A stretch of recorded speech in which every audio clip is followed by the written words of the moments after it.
नमस्कार मित्रों, संकल्प क्लासेस बाड़मेर के चैनल पर मैं आपका हार्दिक स्वागत करता हूं, वंदन करता हूं, अभिनंदन। एक खबर आज के समय पर काफी चर्चाओं में है। जैसा कि आपको खबरों के जरिए पता ही चल गया है कि दिल्ली के नए मुख्यमंत्री का चुनाव हो चुका है। यह काफी ज्यादा सस्पेंस भरा माहौल रहा था पिछले 10-12 दिनों से कि किसे दिल्ली की गद्दी पर बिठाया जाएगा, किसे वहां की कमान सौंपी जाएगी।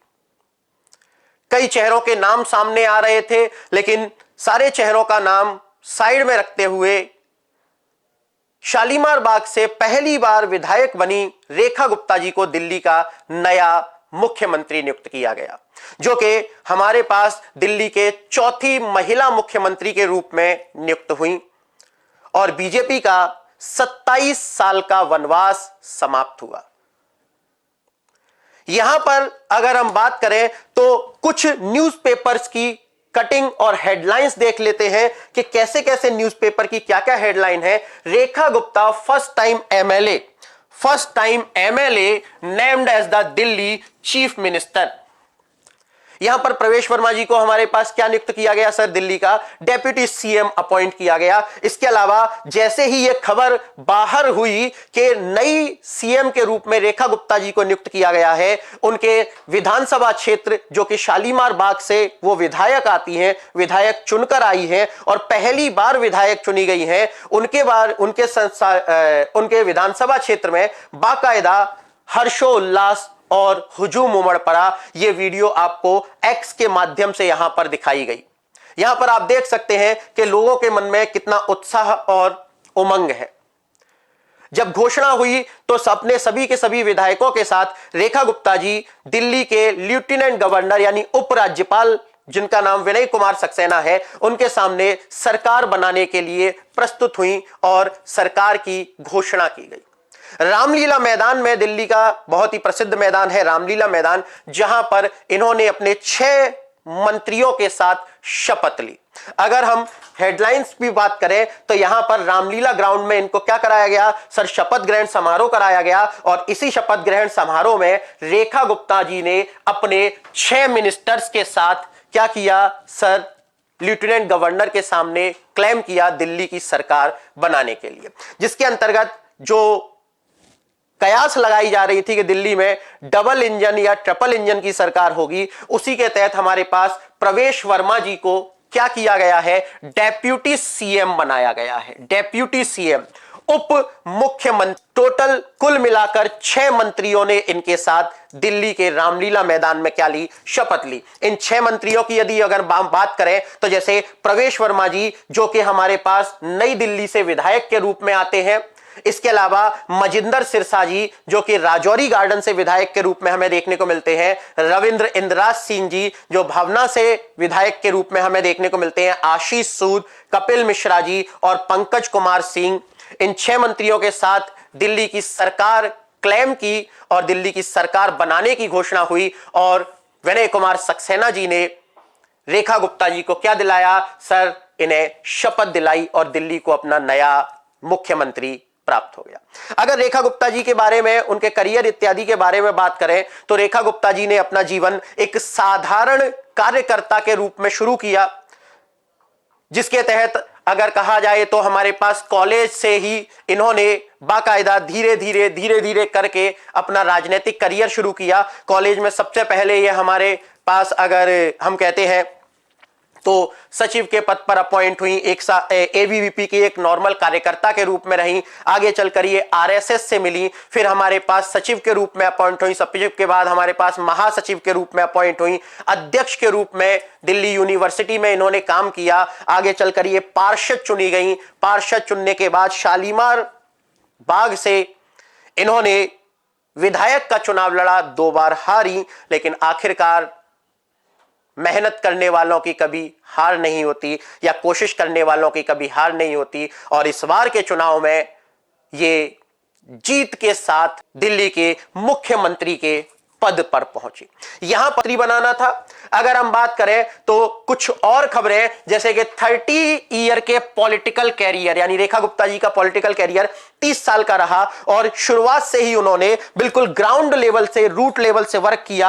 आरएसएस और एबीवीपी अखिल भारतीय विश्व परिषद की ये बाकायदा क्या रही, एक एक्टिव कार्यकर्ता के रूप में रही। इनका राजनीतिक सफर की अगर हम बात करें तो जैसे निजी जीवन से संबंधित, जन्म जुलाना हरियाणा में हुआ। मनीष गुप्ता इनके पति, बीकॉम और एलएलबी की डिग्री इन्होंने हासिल की और जब बीकॉम और एलएलबी की डिग्री ये हासिल कर रहे थे दौलत राम कॉलेज से, उसी टाइम पर जो स्टूडेंट विंग था दौलत राम कॉलेज का, उससे ये सचिव बनी। जब सचिव बनी तो यहीं से इनका राजनीतिक जीवन की शुरुआत हो गई। फिर दिल्ली यूनिवर्सिटी के स्टूडेंट यूनियन की सचिव के रूप में इनकी नियुक्ति हुई। दिल्ली यूनियन के स्टूडेंट यूनियन की सचिव के बाद इन्होंने अध्यक्ष का पद संभाला। दिल्ली में युवा मोर्चा की सचिव रही। फिर राष्ट्रीय बीजेपी के, भारतीय जनता पार्टी के युवा राष्ट्रीय मोर्चा की सचिव रही। यानी कि अगर हम बात कर ले तो एक साधारण कॉलेज दौलत राम कॉलेज से इन्होंने अपने राजनीतिक जीवन की शुरुआत की और धीरे धीरे बढ़ते बढ़ते पहले स्टूडेंट विंग की सचिव रही। स्टूडेंट विंग की सचिव के बाद हमारे पास दिल्ली यूनिवर्सिटी की सचिव रही। फिर अध्यक्ष का पद संभाला। अध्यक्ष पद के बाद हमारे पास दिल्ली में यूथ मोर्चा की सचिव रही। बाद में बीजेपी ने इन्हें और बड़ी जिम्मेदारी दी और राष्ट्रीय सचिव के रूप में इन्हें नियुक्त किया। आगे चलकर पीथमपुर से पार्षद के रूप में चुनी गई है ना। पार्षद के रूप में चुनने के बाद अगर हम बात करें तो महिला थी, तो महिला कल्याण विकास बोर्ड की अध्यक्ष चुनी गई। आगे चलकर इन्होंने कई कार्यकारी समितियों में अपना रोल अदा किया और जब ये काफी ज्यादा एक्टिव और काफी ज्यादा जनता तक पैठ बनाई तो 2014 के चुनावों के दौरान इन्हें कहां से, शालीमार बाग से विधानसभा का टिकट मिला। आगे चलते हैं तो शालीमार से विधानसभा का टिकट मिला 2015 के दौरान, 14 बोल दिया था, 2015 के दौरान। लेकिन वहां पर आम आदमी पार्टी की इतनी लहर थी कि हार गई।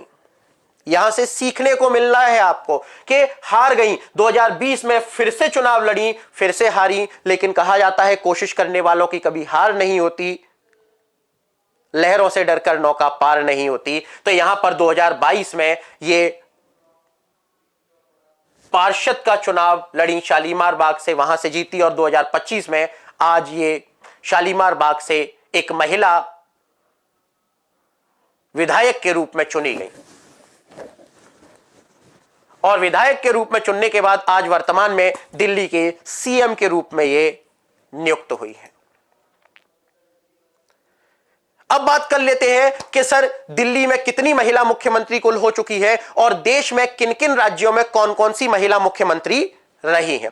तो यहां पर अगर हम चर्चा कर लें तो जैसे दिल्ली में अभी तक 4 महिला मुख्यमंत्री रही हैं। सबसे पहली महिला मुख्यमंत्री सुषमा स्वराज जी, उनके बाद शीला दीक्षित जी जिनका कार्यकाल लगभग 15 साल तक रहा। इसके बाद हमारे पास अतिशी जी और आज वर्तमान में रेखा गुप्ता जी देखने को मिलती है। अगर देश की बात कर लें तो देश में अब तक टोटल 18 महिला मुख्यमंत्री हो चुकी हैं, जिसके तहत 4 तो हमारे पास दिल्ली में ही देखने को मिलती हैं, शीला दीक्षित जी के अलावा सुषमा स्वराज जी के अलावा अतिशी जी और रेखा गुप्ता जी। और इसके अलावा अगर हम बात करें तो जैसे जयललिता जी जो तमिलनाडु से सीएम रही, ममता बनर्जी जो कि पश्चिम बंगाल से, वसुंधरा राजे जी जो कि राजस्थान से सीएम हमें देखने को मिलती हैं, राबड़ी देवी जी जो कि हमारे पास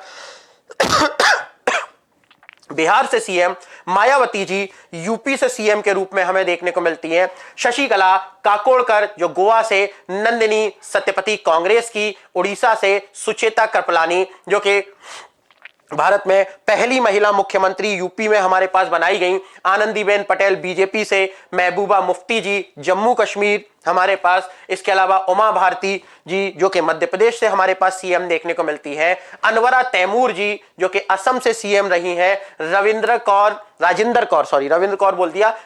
कौर जी जो कि पंजाब से, सुषमा स्वराज जी दिल्ली, वीएन जानकी जी से रिलेटेड शायद संभवतः क्वेश्चन आ सकता है जब मुख्यमंत्रियों की चर्चा हो रही है कि सबसे कम समय तक रहने वाली सीएम हमें देखने को मिलती है तमिलनाडु के रीजन में। इसके अलावा अतिशी जी और रेखा गुप्ता जी, ये हमारे पास टोटल 18 महिला मुख्यमंत्री हमारे पास देखने को मिलती है। और जो संविधान की भावना है कि हर वर्ग हर तबके को प्रतिनिधित्व दिया जाए, तो यहां पर जब तक राजनीति में महिलाएं नहीं आएंगी तब तक उनके वर्ग की समस्याएं कैसे पहुंचाई जाएंगी।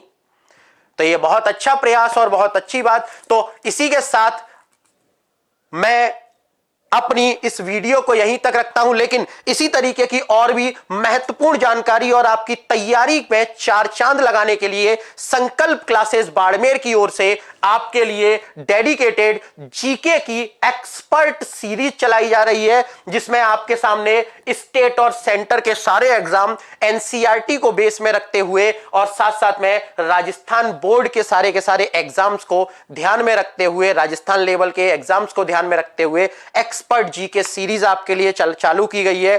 डेली शाम को 5:30 बजे से यह सीरीज आपके लिए आती है, जिसमें डेडिकेटेड जीके की क्लासेस आपके लिए कंडक्ट की जा रही हैं, जो कि आपके सारे के सारे एग्जाम के लिए बहुत महत्वपूर्ण है। तो यदि आप चाहते हैं अपनी जीवन में सफल होना, सफलता प्राप्त करना, तो संकल्प क्लासेस बाड़मेर का यह संकल्प है कि हर घर से एक सरकारी अधिकारी जरूर निकले। तो आप हमारे साथ तैयारी में जुड़ सकते हैं और अपने भविष्य का निर्माण कर सकते हैं। इसी के साथ अगर वीडियो पसंद आई हो तो लाइक कीजिएगा, चैनल पर नए हो तो सब्सक्राइब कीजिएगा और जितना ज्यादा से ज्यादा हो सके इस वीडियो को शेयर कीजिएगा। इसी के साथ आज की अपनी इस जानकारी को यहीं तक रखता हूं, लेता हूं विदा। तब तक के लिए थैंक यू सो मच। जय हिंद, जय भारत, वंदे मातरम।